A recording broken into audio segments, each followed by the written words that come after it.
నమస్కారం అండి. శ్రీమాత్రి నమః. ఓం నమ శివాయ. ఓం శ్రీ సాయిరామ్. ఈరోజు ఈ వీడియోలో మనం మేషరాశి వారి గురించి తెలుసుకుందాం. 2025 సంవత్సరం జూలై 30వ తేదీ అనగా బుధవారం రోజు మేషరాశి వారికి ఒక హఠాత్ పరిణామం అనేది జరుగుతుందండి. ఎందుకంటే వీరికి ఒక వ్యక్తి ద్వారా ఒక శుభవార్తనైతే అందుకోబోతున్నారు. శుభ అనేది తెలుసుకోండి. మేషరాశి వారి నుండి ఒక వ్యక్తి దూరంగా ఉండండి. ఆ వ్యక్తి ఎవరు?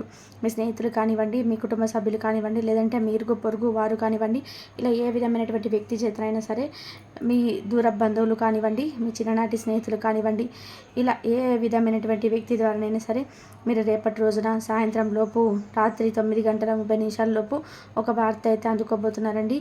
అది హఠాత్ పరిణామని చెప్పుకోవచ్చు. మీరు గుండె నిబ్బరం చేసుకొని ఆ వార్తనైతే వినాలండి. అది ఫోన్ కాల్ రూపంలో కావచ్చు, లేదంటే ఒక వ్యక్తి ద్వారా మీకు చేరవచ్చండి ఆ వార్త అనేది. కాబట్టి ఈ విషయాన్ని మీరు పూర్తిగా వివరంగా తెలుసుకోవాలంటే వీడియోని ఎక్కడ కూడా స్కిప్ చేయకుండా చివరి వరకు చూడండి. ఇంకా ఎవరైనా సరే మన ఛానల్ని సబ్స్క్రైబ్ చేసుకొని వాళ్ళు ఉంటే దయచేసి సబ్స్క్రైబ్ చేసుకొని ఈ వీడియో నచ్చినట్లయితే ఓం శ్రీ మాత్రే నమః అని చెప్పి కామెంట్ చేసి లైక్ చేయడం మాత్రం మర్చిపోకండి. ఇక మేషరాశి వారి యొక్క గుణగణాల గురించి చూసుకుంటే మేషరాశి వారు చాలా సున్నితమైన మనస్తత్వాన్ని కలిగి ఉంటారండి. వీరు ఎవరికైనా సరే సహాయం చేసే గుణాన్ని కలిగి ఉంటారు. మీరు అనుకున్న సాధించే వరకు నిద్రపోని మనస్తత్వం కలవారై ఉంటారండి. అంటే తిండి తిప్పలు కూడా మానేసి వీరు అనుకున్నది సాధించాలి, మేము అనే మాట మీద నిలబడాలి, ఆ మాటను మేము ఖచ్చితంగా కూడా నెరవేర్చుకోవాలని ఒక స్వభావాన్ని కలిగి ఉంటారండి ఈ రాశివారు. అలాగే ఈ రాశివారికి కోపం చూస్తే ఎక్కువనే ఉంటుంది. బ్రహ్మంగారి కాలజ్ఞానం ప్రకారం ఈ రాశి వారికి రేపటి రోజున ఒక సమస్య అనేది రాబోతుందండి. ఆ సమస్య ఏ విధంగా ఉండబోతుంది అంటే, ఒక అనుకోని వార్త అనేది వినబోతున్నారు. అనుకోని వార్త అంటే దానివల్ల సమస్య లేకపోతే సంతోషమా అనే విషయాన్ని అన్నీ కూడా వివరంగా తెలుసుకుందాము. ఏ వ్యక్తి ద్వారా ఏ వార్త వినబోతున్నారు, అనుకూల వార్త అననుకూల వార్త అనే విషయాలని ఈ వీడియోలో తెలుసుకుందాం. అలాగే ఈ రాశి వారి యొక్క గుణగణాల గురించి తెలుసుకుందామండి. ఈ రాశి వారి యొక్క గుణగణాలు చూస్తే కనుక ఈ రాశి వారు చాలా మంచి గుణాన్ని కలిగి ఉంటారండి. మంచి మనస్తత్వాన్ని కలిగి ఉంటారు. ఎదుటి వారికి ఏ సమస్య వచ్చినా సరే ఆ సమస్య నెరవేరాలి అంటే సమస్య నుంచి వీరు బయటపడాలి అనే విధానంగా ఆలోచిస్తూ ఉంటారండి. వీరి మనసులో కూడా ఒకటి పెట్టుకొని బయటకు మాట్లాడడం అనేది వీరికి రాదు. ఉన్నది ఏదో ఉన్నట్టుగా ముఖం మీదే చెప్పిస్తుంటారండి.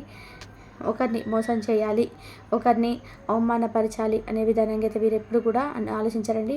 ఒకరికి సంతోషం కలగాలి అని చెప్పే విధానంగానే ఆలోచిస్తుంటారు. ఎవరు ఏ సమస్యలో ఉన్నా సరే నేనున్నాను అనే భరోసా ఇస్తూ ఉంటారండి. అలాగే బ్రహ్మంగారి కాలజ్ఞానం ప్రకారం ఈ రాశి వారికి రేపటి రోజున రాత్రి 9:30 తర్వాత ఒక అనుకోని ఫోన్ కాల్ వచ్చే అవకాశం ఉందండి. ఆ ఫోన్ కాల్ ఏ విధంగా రాబోతుంది, ఏ ద్వారా, ఒక స్త్రీ ద్వారా అయితే మీ యొక్క ఫోన్ కాల్ అయితే మీకు రాబోతుందండి. ఆ స్త్రీ ఎవరు, ఏ విధంగా ఉంటారు, అసలు ఆ స్త్రీ నాకేమవుతారు అనే విషయాలు కూడా తెలుసుకుంది. అలాగే రేపటి రోజున రాశివారు ఎవరైతే ఉన్నారో ఉద్యోగస్తులు కానివ్వండి, లేదా వ్యాపార రంగంలో ఉన్నవారు కానివ్వండి, లేదంటే విద్యా రంగంలో ఉన్నవారు కానివ్వండి, రేపటి రోజున ఒక స్త్రీ ద్వారా ఒక ఫోన్ కాల్ అయితే వచ్చే అవకాశాలు అయితే ఉన్నాయండి. అసలు ఫోన్ కాల్ ఎందుకు వస్తుంది, ఏమిటి అనే విషయాలు కూడా ఈరోజు ఈ వీడియోలో వివరంగా తెలుసుకుందాం. అలాగే ఈ రాశివారు ఎప్పటి నుంచో కూడా ఎన్నో విషయాలను తెలుసుకోవాలని ఆసక్తి కలిగి ఉంటారండి. అదేవిధంగా తెలియని విషయాలు కూడా తెలుసుకుంటూ వాటిని వివరిస్తూ మంచి స్థాయికి ఎదగాలి, మేము నలుగురిలో బాగుండాలి, మమ్మల్ని నలుగురు గుర్తుపట్టాలి అనే విధానంగా ఈ రాశి వారు ఎప్పుడు కూడా ఆలోచిస్తూ ఉంటారండి. ఎందుకంటే మేము పెద్దల యొక్క గౌరవం అనేది మాకు ఎప్పుడు ఉండాలి, నలుగురిలో ఒక వ్యక్తిలాగా నేను ఉండాలి అనే విధానంగా ఆలోచిస్తుంటారు. కానీ మీరు చిన్నప్పటి నుంచి కూడా ఎన్నో కష్టాలు పడుతూ, ఎన్నో బాధలు పడుతూ, కుటుంబం యొక్క బరువు బాధ్యతలన్నిటి వీరిపైన పెట్టుకొని చిన్నప్పటి నుంచి కూడా వారి యొక్క అనుగ్రహంతో వీరిపైకి వస్తారండి. కాకపోతే వీరి యొక్క సలహా సూచనలు తీసుకొని వీరి యొక్క మంచితనాన్ని అనుకూలంగా తీసుకొని అందరూ కూడా వీరిని మోసం చేస్తూ ఉంటారండి. ఎవరైనా కానివ్వండి, కుటుంబ సభ్యులు కానివ్వండి, లేదంటే ఇరుగు పొరుగు వారిని కానివ్వండి, ఈ విధంగా వీరిని అందరూ కూడా మోసం చేస్తూనే ఉంటారండి. ఎందుకంటే వీరితో అవసరం ఉన్నంత వరకే అందరూ మంచిగా ఉంటారు. ఎందుకంటే వీరు చూడడానికి కోపంగా ఉంటారండి. వీరికి కోపం వస్తే తట్టుకోలేనంత కోపం వస్తుంది. కాబట్టి అందరూ కూడా వీరితో అవసరానికి ఒకలాగా ఉంటారు, అవసరం అయిపోయిన తర్వాత ఒకలాగా ఉంటారండి. ఎందుకంటే వీరి విషయాలన్నీ కూడా తెలుసుకొని పక్కన వారికి వెళ్ళి వీరి చెడుగా చెప్పే అవకాశాలు లేకపోలేదండి. అదేవిధంగా ఇంకా వివాహం కాని వారి రాశి వారు ఎవరైతే ఉన్నారో రేపటి రోజున మీకు కొన్ని వివాహ గడియలు అయితే రాబోతున్నాయని చెప్పుకోవాలండి. శుభ గడియలు అయితే మీకు ఉన్నాయని చెప్పుకోవాలి. ఇంకా రేపటి రోజున మీరు వ్యాపార రంగంలో ఉన్నవారికి వ్యాపార జీవితం అయితే బాగా మంచిగా జరగబోతుందని చెప్పండి. ముందుకు ఆగిపోయినటువంటి ఆర్డర్లు ఏవైతే ఉన్నాయో అవన్నీ రేపటి రోజున మొదలుపెట్టే అవకాశాలు లేకపోలేదండి. మీకు డబ్బు సమస్యలు ఏవైనా సరే అవన్నీ కూడా తొలగిపోయే అవకాశాలు కనిపిస్తున్నాయి. అదేవిధంగా ఉద్యోగ రంగంలో ఉన్న వారికి రేపటి రోజున మీపై అధికారుల నుంచి మంచి ప్రశంసలు పొందుకోబోతున్నారు.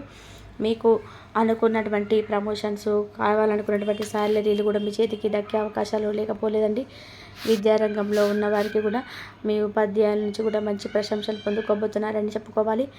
ఇంకా ఈ రాశి వారు ఎవరైతే అనారోగ్య సమస్యలతో బాధపడుతున్న వారు ఎవరైతే ఉన్నారో డాక్టర్ని సంప్రదించి ముందుగానే చిన్నగా ఉన్నప్పుడే అనారోగ్య సమస్యలన్నీ కూడా చూయించుకొని మనం చక్కగా ముందుగానే తొందరపడడం వల్ల సమస్యలన్నీ కూడా తొలగిపోతాయండి. ఇంకా ఎవరైతే 80-70 ఏళ్ళ పై ఉన్న వాళ్ళు ఈ రాశి వారు ఎవరైతే ఉన్నారో వారికి చిన్న చిన్న అనారోగ్య సమస్యలు అయితే కొంచెం పెద్దగా మారి అవి కొంచెం తలపెట్టే అవకాశాలు అయితే ఉన్నాయండి. సమస్యలు తలపెట్టే అవకాశాలు. అదేవిధంగా రేపటి రోజున ఒక ఫోన్ కాల్ రూపంలో మీ యొక్క స్త్రీ అనేది, ఆ స్త్రీ ఎవరు, ఆ స్త్రీ మీకు చాలా కాలం నుంచి మీతో మాట్లాడకంటే కొన్ని చిన్న చిన్న గొడవలు జరిగి మీరు వారు విడిపోయినటువంటి సమస్యలు అయితే లేకపోలేదండి. అవి అప్పటి నుంచి కూడా ఒక స్త్రీ మీకు ఫోన్ కాల్ ట్రై చేస్తూ ఉంది. రేపటి రోజున మీకు ఆ ఫోన్ కాల్ కలిసి రేపటి రోజున మీకు ఆ వ్యక్తితో మాట్లాడే అవకాశాలు అయితే లేకపోలేదండి. ఆ వ్యక్తి నూతన వ్యక్తి అయితే కాదండి. ఇంతకుముందు మీకు పరిచయం ఉండి మీకు చిన్న చిన్న గొడవల వల్ల మీరు విడిపోయిన అవకాశాలు ఉన్నాయి. కాబట్టి ఆ వ్యక్తి మరలా చాలా రోజుల తర్వాత మీతో చిన్న అవసరం మీద పడి మీకు మళ్ళీ ఫోన్ కాల్ చేస్తుంది.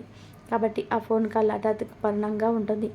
ఎవరు నాకు ఎందుకు ఫోన్ చేస్తారో అని ఆలోచిస్తుంటారు. కాకపోతే అసలు మీకు తెలిసిన సిఐ ఉండవచ్చు, మీ బంధుమిత్రుడు కానివ్వండి, మీ స్నేహితులు కానివ్వండి, ఆ రూపంలో ఆ వ్యక్తి అనేది మీకు ఫోన్ చేస్తుందండి. అదేవిధంగా రేపటి రోజు నుంచి మీకు డబ్బు సమస్యలు అనేటివి తొలగిపోతాయి.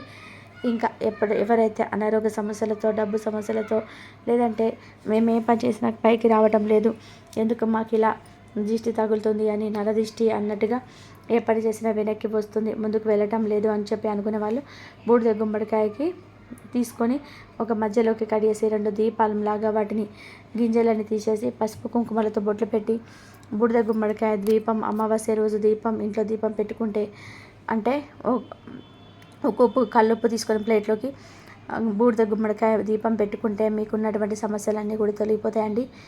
డబ్బు యొక్క సమస్యలన్నీ తొలగిపోతాయి. నరదిష్టి, అనారోగ్య సమస్యలు, ఇలా ఏ సమస్యలు ఉన్నా సరే అలా ఉప్పు దీపం పెట్టుకోవడం వల్ల, ఉప్పు దీపం అంటే బూడిద గుమ్మడికాయతో ఉప్పు దీపం పెట్టడం వల్ల మీ సమస్యలన్నీ కూడా తొలగిపోతాయండి.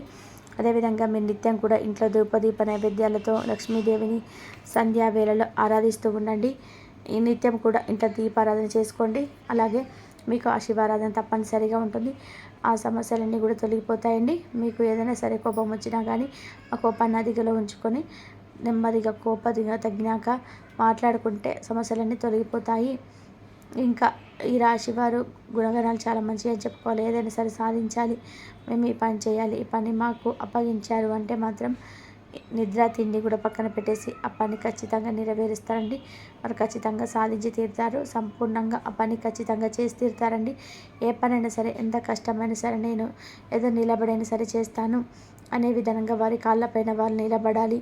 నా కష్టం నేను దాచుకోవాలి అనే విధంగా ఎప్పుడు కూడా పైకి ఎదగాలి, నేను అలా ఉండాలి అని చెప్పేసి అనుకుంటారండి రాశివారు. అదేవిధంగా వీరికి అన్నీ కూడా అనుకునేవన్నీ కూడా నెరవేరుతుంటాయండి. కాకపోతే కొన్ని సమస్యలు అనేవి ఎప్పుడు కూడా వెంటాడుతూనే ఉంటాయి. ఆ సమస్యలన్నిటికీ కూడా వీరు ఎదురు నిలబడి అన్నిటినీ కూడా చాకచక్యంగా నెరవేర్చుకుంటూ వస్తారండి. కానీ ఈ రాశి వారికి స్నేహితులు కానీ, బంధుమిత్రులు కానివ్వండి, కుటుంబ సభ్యులు కానీ ఏ విధంగా ఉంటారంటే వీరికి ఎప్పుడు కూడా ఏదో ఒక జరగాలి, మీరు పైకెదుగుతున్నారు, మాకన్నా బాగుంటున్నారు అని ఎప్పుడు కూడా చూసి ఓర్వలేనితనం అనేది ఎప్పుడు కూడా నెరవేరుస్తుంటారండి. ఓర్వలేనితనంతో వీరి మీద పక్కన వారికి, వీరితో మంచిగా ఉండేవారికి వీరి మీద చెడుగా చెప్పడం, వీరి గురించి చెడుగా చిత్రీకరిస్తూ ఉంటారండి. ఎందుకంటే వీరు చూడడానికి గంభీరంగా కోప వ్యక్తులుగా ఉంటారు, కానీ చూడ్డానికి చాలా మంచి, అంటే చూడ్డానికి అలా కనిపించినా కానీ వీరి మనస్తత్వం అనేది చాలా మంచిగా ఉంటుందండి. ఎవరికైనా సమస్య వస్తే నేను ఉన్నానని చెప్పి భరోసా ఇచ్చి అందరికీ కూడా తోడుంటారండి. ఇంకా చూసారు కదండి, రేపటి రోజున మీరు చేయవలసిన దేవత ఆరాధన, పాటించవలసిన పరిహారాలన్నీ కూడా ఈ వీడియో మీకు నచ్చినట్లయితే ఓం శ్రీ మాత్రే అని చెప్పి కామెంట్ చేసి, ఇంకెవరైనా సరే మన ఛానల్ని సబ్స్క్రైబ్ చేసుకుని వాళ్ళంటే దయచేసి సబ్స్క్రైబ్ చేసుకోండి. ఈ వీడియో మీకు నచ్చినట్లయితే లైక్ చేసి ఓం శ్రీ మాత్రే అని చెప్పి కామెంట్ చేయండి. కాబట్టి దైవారాధన చేసుకోండి. దైవారాధన చేసుకోవడం వల్ల మంచి జరిగే అవకాశం ఎక్కువగా ఉంటుంది. మీరు రేపటి రోజున గణపతి పూజ చేసుకోండి గరికతోటి. ఇలా గరికతోటి చేసుకున్నట్లయితే మీకున్న సమస్యలు, ఆర్థిక సమస్యలన్నీ కూడా తొలగిపోతాయి. నిత్యం కూడా దీపారాధన చేసుకోండి.